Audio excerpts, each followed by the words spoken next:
नमस्कार दोस्तों, मैं डीएम पंडित आपका स्वागत करता हूं मेरे इस यूट्यूब चैनल पे। जैसा कि आप जानते ही हम बीपीएससी से जुड़ी हुई बीपीएससी का पेपर निकला है, बीपीएससी से जो जुड़ी हुई चीज़ें कर रहे हैं। तो मेरे चैनल पे दानिश सर की वीडियो अपलोड कर रहा हूं मैं। उससे आपका जीएस वाला हिस्ट्री, पॉलिटिकल, जियोग्राफी का पूरा पोर्शन हो रहा है। ठीक है, अंत तक सुनिएगा इस वीडियो को, बहुत फायदेमंद है। रुक गए तो इससे फ़ायदा होगा, नहीं तो फिर नुकसान तो है ही। ठीक है, तो लेकिन हमारी क्या हो रहा है, ईवीएस और जो इकोलॉजी है ना, और साइंस से जुड़े हुए क्वेश्चंस ये आपको करने पड़ेंगे। वो जीके जीएस दानिश सर वाली वीडियो से नहीं होंगे ना, आप कर पाएंगे। ठीक है, तो मैं लाया हूँ ऐसे वीडियो और ऐसे क्वेश्चन। ठीक है, अगर आपको जीएस करनी है तो उससे करना, और इकोलॉजी और साइंस करनी है तो इन क्वेश्चन से करना प्लीज़, तभी पेपर निकल पाएगा। नहीं ये लुल्लू पुच्चू क्वेश्चन करके कुछ नहीं होने वाला। ठीक है, तो आप क्वेश्चन देखिए, आपको पता लगेगा कि किस किस लेवल के क्वेश्चन से और क्या फ़र्क है सब क्वेश्चन में। ठीक है, तो पहला देखो, प्लेग है विषाणु जनित बीमारी, कवक जनित बीमारी, खनिज जनित बीमारी या जीवाणु जनित बीमारी। ये देखिए, आज तो ये क्या बोलते हैं आंसर दिख रहे हैं, कल से मैं छुपका के करूंगा। ठीक है, आंसर आपको पता नहीं लगेगा। तो प्लेग क्या है? प्लेग है जीवाणु जनित बीमारी, याद रखिएगा, प्लेग है जीवाणु जनित बीमारी। ठीक, तो प्लेग है जीवाणु जनित बीमारी। सॉरी, आवाज कम आ रही होगी, भी तेज कर देता हूँ। तो प्लेग है जीवाणु जनित बीमारी, ये याद रखिएगा। तो प्लेग जीवाणु के कारण होता है। ठीक है, तो प्लेग जीवाणु जनित बीमारी है। प्लेग एक जीवाणु जनित बीमारी है, डिसीज है। ठीक है, यह एक संक्रमण रोग है जो इन्फेक्शन से फैलता है। प्लाटोरिया पैरासिटिक नाम के जीवाणु के कारण फैलता है। इसमें मानव का फेफड़े और प्रभावित होते हैं। चूहा, रैट प्लेग वाहक होता है। और इसमें प्लेग किसके कारण होते हैं? चूहे के कारण, याद रखना। इसका अन्य नाम ब्लैक डेथ, टाउन पोस्ट भी है। आदमी को यह रोग प्रत्यक्ष संसर्ग व पिस्टूनी दंश से लगता है। यह तीव्र गति से बढ़ता है, कभी कभी निमोनिया का रूप धारण करता है। ठीक है, तो ये क्या प्लेग है। ठीक है, प्लेग किससे फैलता है? जीवाणु जनित बीमारी, याद रखना, रही जनित।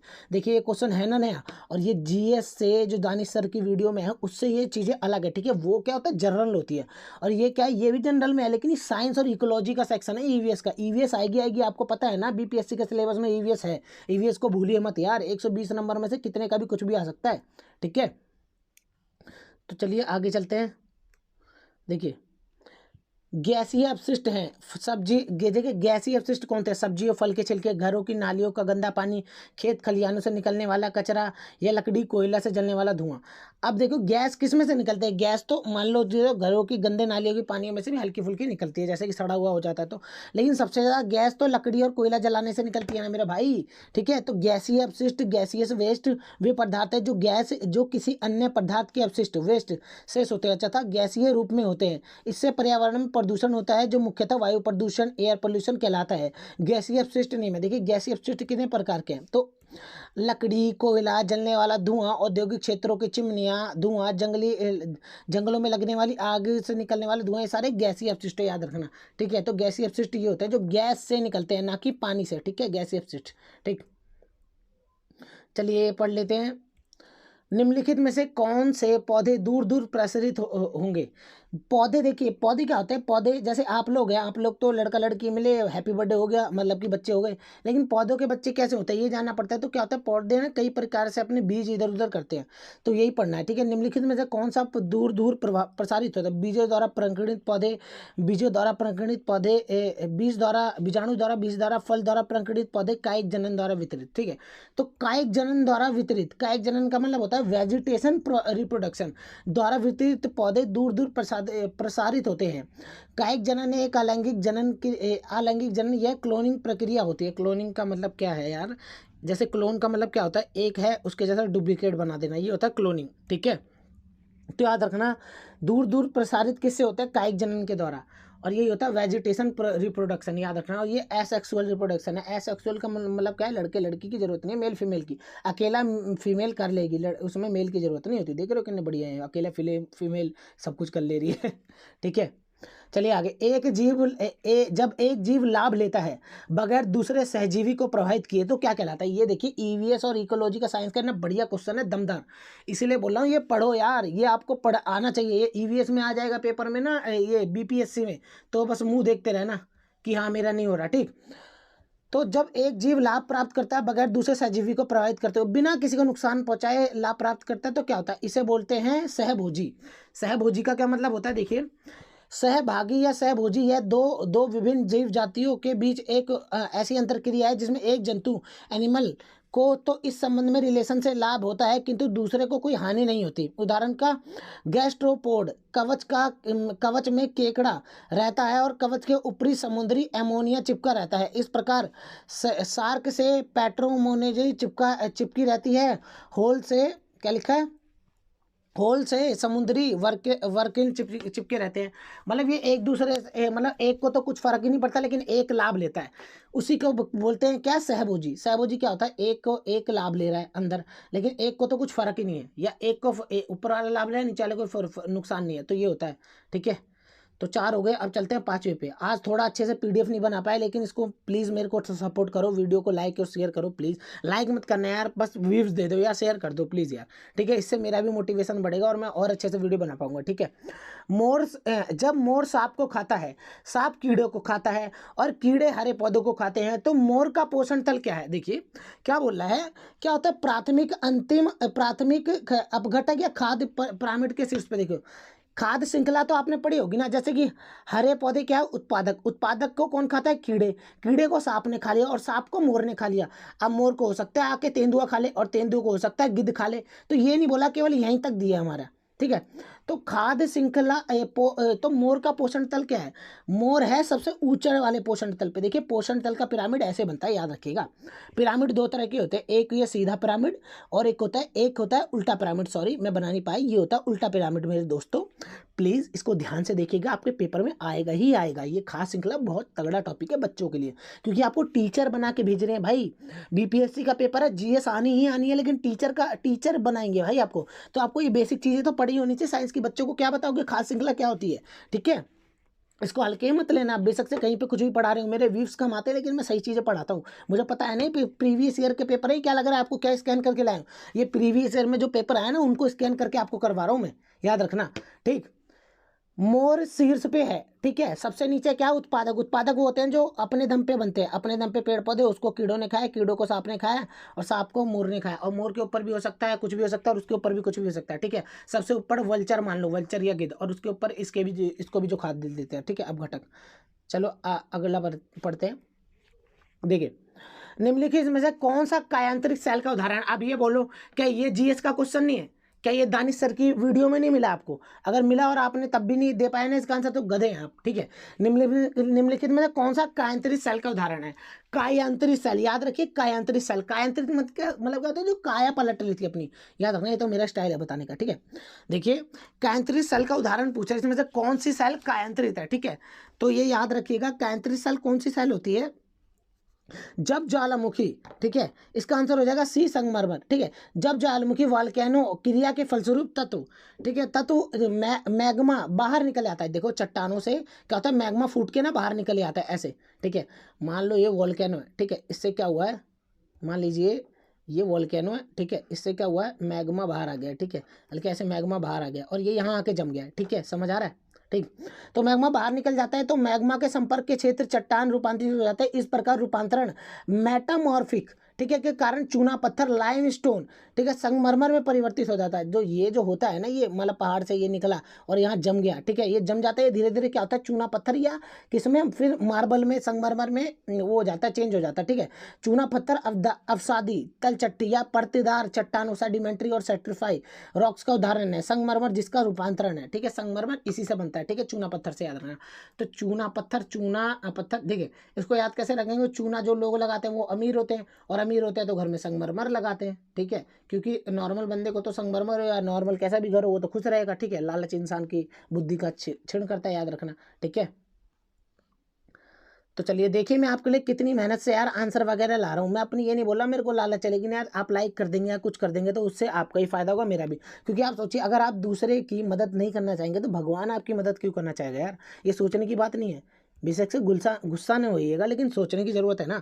तो अगला क्वेश्चन है, महासागरों में निम्न में से कौन सा लवण सर्वाधिक मात्रा में पाया जाता है। तो मैग्नीशियम सल्फेट, कैल्शियम सल्फेट, या मैग्नीशियम क्लोराइड, या सोडियम क्लोराइड। तो आपको पता होगा सोडियम क्लोराइड, इसका नाम हमेशा याद रखना। जहाँ पे भी कुछ भी क्लोराइड सल्फेट आए तो सोडियम क्लोराइड NaCl याद रखना, सोडियम क्लोराइड NaCl। ठीक है, NaCl सोडियम क्लोराइड, ठीक है।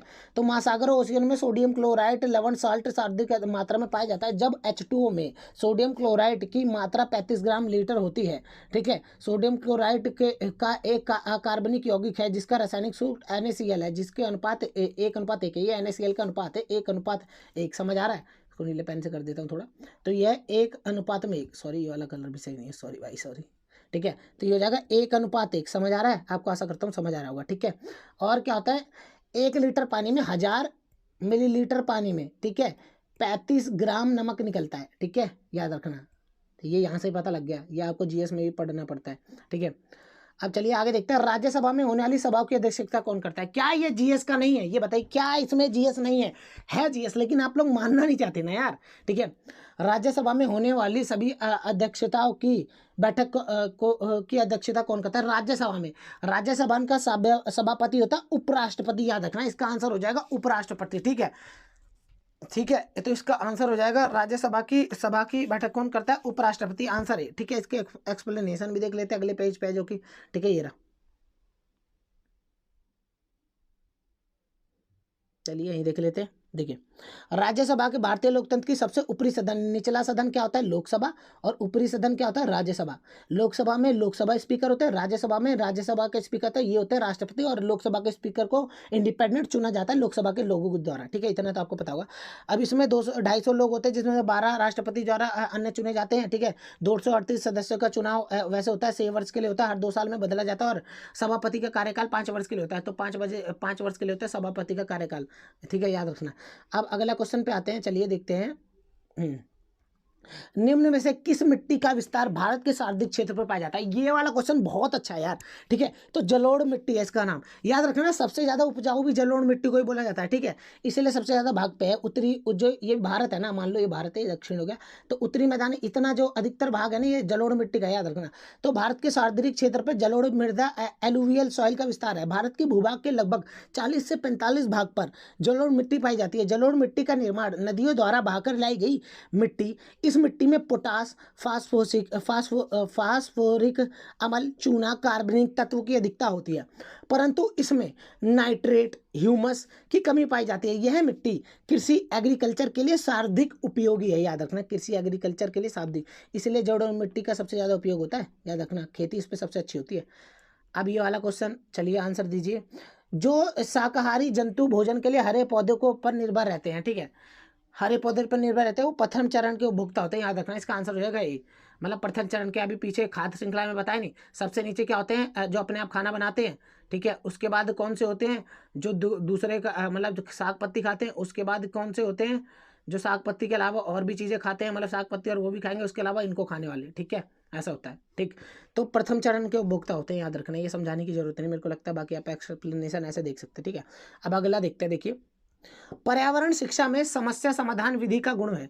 समस्या समाधान विधि, अब देखिए आप टीचर बनने जा रहे हैं भाई, तो टीचर में एक आधा क्वेश्चन टीचर का पूछ लिया तो क्या आप लोग लड़ेंगे BPSC वालों से? चलिए, पर्यावरण शिक्षा में समस्या समाधान की विधि का गुण है ए लक्ष्य केंद्रित, सृजनात्मक विधि, या चयनात्मक विधि, या उपयुक्त सभी। देखिए, अब सभी अच्छी विधि हैं। क्या है? लक्ष्य केंद्रित विधि, एक लक्ष्य बना लो और उसके ऊपर पढ़ाई करो, हाँ ये भी सही है, ठीक है। सृजनात्मक विधि, कर करके सीखना, कुछ नया बनाना, और चयनात्मक विधि, 4 चीजें हैं, उसमें से चुनेंगे, पहले ये इसको देखेंगे, फिर ये इसको देखेंगे, तो ये सारी विधि ही सही है ना एनवायरमेंट पढ़ाने के लिए। तो बहुत अच्छी है, लक्ष्य केंद्रित विधि, सृजनात्मक और चयनात्मक विधि, ठीक है। Goal oriented method, creative method और सिलेक्टिव मेथड, याद रखना, ठीक है। मैं आशा करता हूँ आपको वीडियो अच्छी लग रही होगी, समझ आ रहा होगा, क्योंकि भाई मेहनत कर लग रही है इसमें, ठीक है। देखिए, अब आपको ये तो नहीं आता होगा, प्रक्षेपण विधि की सीमाएं हैं। यह विधि मितव्ययी है। इस विधि में परीक्षण सूक्ष्मता से ना होकर ना करने पर परिणाम अधिक वंशनीय होता है। इस विधि से व्यक्ति के आंतरिक व्यवहारों को अध्ययन संभव नहीं है, या उपयुक्त सभी। तो इसका आंसर क्या देगा? इसका आंसर हो जाएगा बी, याद रखना। इसका आंसर हो जाएगा बी, ठीक है। इसका आंसर हो जाएगा विधि बी। परीक्षण विधि की सीमाएं क्या है? इस विधि में परीक्षण सूक्ष्मता से ना करने पर परिणाम अवैध, मतलब गलत सलत भी आ सकते हैं अगर ध्यान से ना करो परीक्षण, तो परीक्षण विधि की। बाकी ये एक्सप्लेनेशन आप पढ़ सकते हैं, ये देखिए उसकी प्रॉब्लम होती है रिजल्ट बनने में, ये सारी चीज़ें, ठीक है। अब ये वाला 13वां पढ़ते हैं, ठीक है। लो 13वां, इकोसिस्टम की सही परिभाषा क्या है? अब इकोसिस्टम आपको नहीं पता तो भैया आप क्या ईवीएस पढ़ाएंगे बच्चों को 5वीं के। इकोसिस्टम क्या होता है? जितना भी पृथ्वी पे है ना तंत्र है ना, मतलब जल, वायु, मिट्टी, पौधे, पेड़ पौधे सबको मिला के एक इकोसिस्टम कहते हैं। तो एक बूंद भी है ना पानी की, अपने आप में वो भी क्या है? इकोसिस्टम। अगर आपसे पूछा जाए सबसे छोटा इकोसिस्टम क्या है, तो पानी की बूंद, या इसके अलावा ऑप्शन आएगा तो तालाब, ठीक है, या झील, और सबसे बड़ी समुद्र, ठीक है। इको, क्योंकि समुद्र के अंदर भी तो जीवन है, इंसान नहीं घुस रहा लेकिन उसके अंदर इंसान से करोड़ों ज़्यादा स्पीसीज है ना समुद्र के अंदर पानी में, ठीक है। तो इकोसिस्टम क्या होता है? इकोसिस्टम की सही परिभाषा है जीव समुदाय और उसके वातावरण का संतुलन तंत्र, ठीक है, याद रखना। परिस्थिति तंत्र एक, देखो मैं आपके लिए इसका एक्सप्लेनेशन भी लाया हूँ अच्छे से अच्छा, जो सरकार ने रखा है। ये क्या लग रहा है आपको, ये कहाँ है? ये प्रीवियस ईयर के पेपर है जो सरकार ने गाइडलाइंस निकाली, वो कि ये आंसर है या ये आंसर है, ठीक है, मैं अपने मन से नहीं करवा रहा हूँ। परिस्थितिकी तंत्र एक प्राकृतिक इकाई है जिसमें एक क्षेत्र विशेष के सभी जीवधारी अर्थात पौधे, जानवर और अणु शामिल होते हैं, जो कि अपना अजैव पर्यावरण के साथ अंतरक्रिया करके एक संपूर्ण जैविक इकाई बनाते हैं। इस प्रकार परितंत्र अन्योन्याश्रित अवयवों पर एक इकाई है जो एक ही आवास में को बांटते हैं, और परितंत्र आमतौर पर अनेक खाद्य जाल बनाता है जो पारिस्थितिकी तंत्र के भीतर अन्य जीवों के अन्योन्याश्रय और ऊर्जा प्रभाव को दिखाते हैं। तालाब वन इसका उदाहरण है। जैसे जंगल में हर तरह के जीव रहते हैं, ठीक है, और पानी में भी कई तरह के जीव रहते हैं। पानी में भी एक जिंदगी होती है ना पूरी, और जंगल में भी जीव रहते हैं अपना, मतलब इकोसिस्टम वो होता है जहाँ पे कोई भी प्राणी रहे, कुत्ता, बिल्ली, इंसान या मछली, और अपनी ज़िंदगी काट सके, वो है, ठीक है। सबसे आसान डेफिनेशन बताई मैंने आपको। चलिए सुनिए, मानव विकास के क्रम में 2 पैरों पर चलने का सबसे बड़ा लाभ क्या है? शरीर को अच्छी प्रकार आधार देना, शरीर का भार कम करना, हाथ स्वतंत्र रूप से मस्तिष्क के अनुसार काम करे, यही वाला आंसर है। जब मानव 4 पे चलता था ना, ये देखो ये मानव है, ठीक है, जब ये 4 पैर पे चलता था, मान लो ये मानव है, ठीक है, ये 4 पैर पे चलता था तो क्या होता था, 2 हाथ से काम नहीं कर पाता, दिमाग के लिए छूटते नहीं थे हाथ। तो अब क्या हुआ, जब से हाथ छूटने लग गए तो मानव ने क्या करा, डेवलपमेंट करा और जल्दी जल्दी क्या करा, हाथ से काम करना सीखा, उसी से चक्के का निर्माण करा, ठीक है, इससे चक्के का निर्माण कर दिया, और इसी से आग जलाना भी सीख गया जब हाथ खुले, ठीक है, तभी दिमाग भी चला पाया। अब जब हाथ ही नहीं होंगे तो कोई दिमाग पर चला पाएगा कि हाथ से भी कुछ काम करना है। भूकंप की तीव्रता नापने वाला यंत्र क्या है यार? ये नहीं पता, ये भी पता होना चाहिए। तो सिस्मोग्राफ है, तो इसका आंसर हो जाए सिस्मोग्राफ।